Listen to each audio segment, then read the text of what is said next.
Está na hora de reunir todas as forças interessadas em barrar o saque realizado pelos que, por meio de um golpe, instalaram uma quadrilha no poder.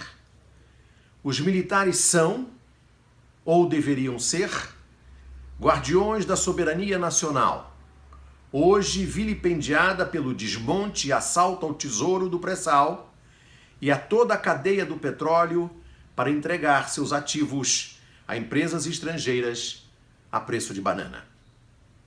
Os golpistas fecharam as empresas brasileiras que se beneficiavam da política de conteúdo nacional, política que os americanos do Pentágono usam. O Pentágono não compra um parafuso estrangeiro antes de saber se tem um fabricante americano. É a lei do Buy American First.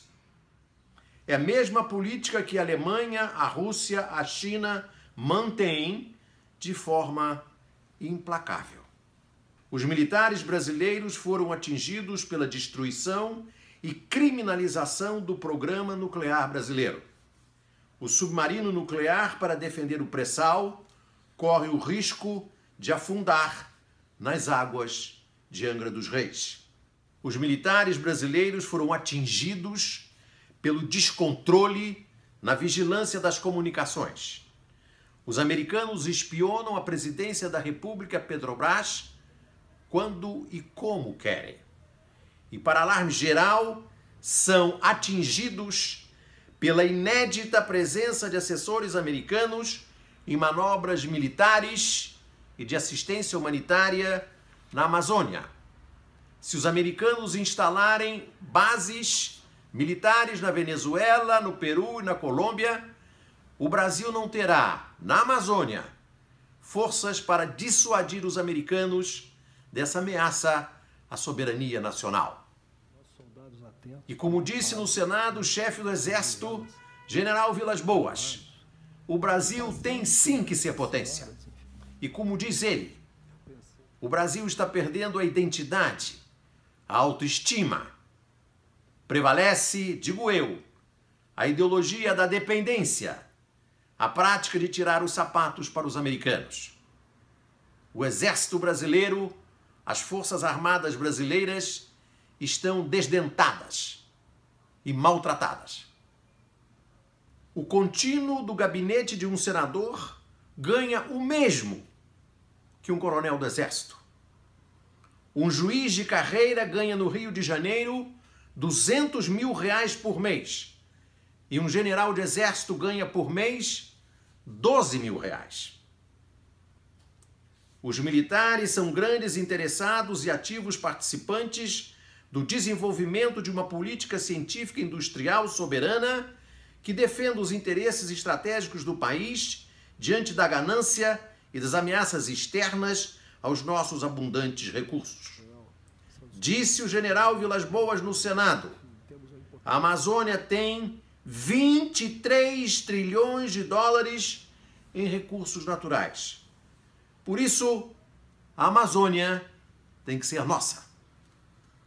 Por isso, eu acho, os militares têm que ser convidados a dialogar e atuar em defesa da nacionalidade que o governo Temer viola todos os dias. Os golpistas querem vender sem restrições terras brasileiras a estrangeiros.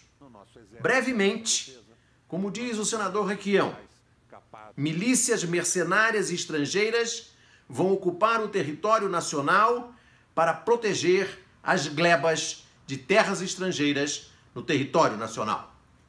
Os golpistas querem entregar a base estratégica de Alcântara, um patrimônio da defesa nacional, um ponto geográfico de valor incomparável. Vão entregar aos americanos, como quis o Fernando Henrique Cardoso.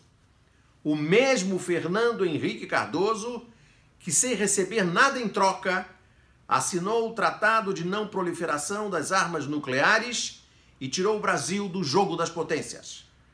Vender Alcântara tem o mesmo significado.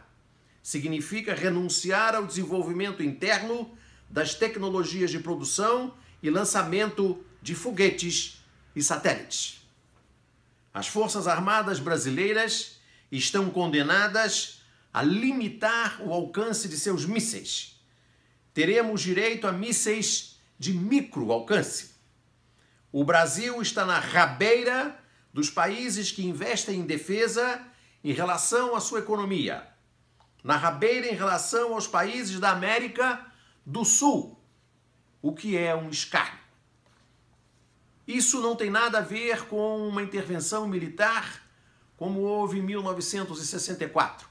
Não tem nada a ver com um novo 1964, como disse o general Vilas Boas no Senado. Isso está simplesmente ultrapassado. O que deve valer é a Constituição de 1988. E por ela também os militares são responsáveis.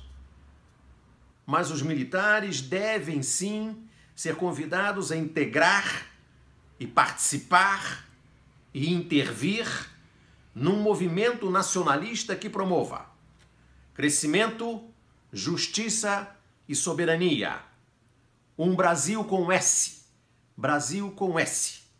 Essa é a própria razão da existência das Forças Armadas.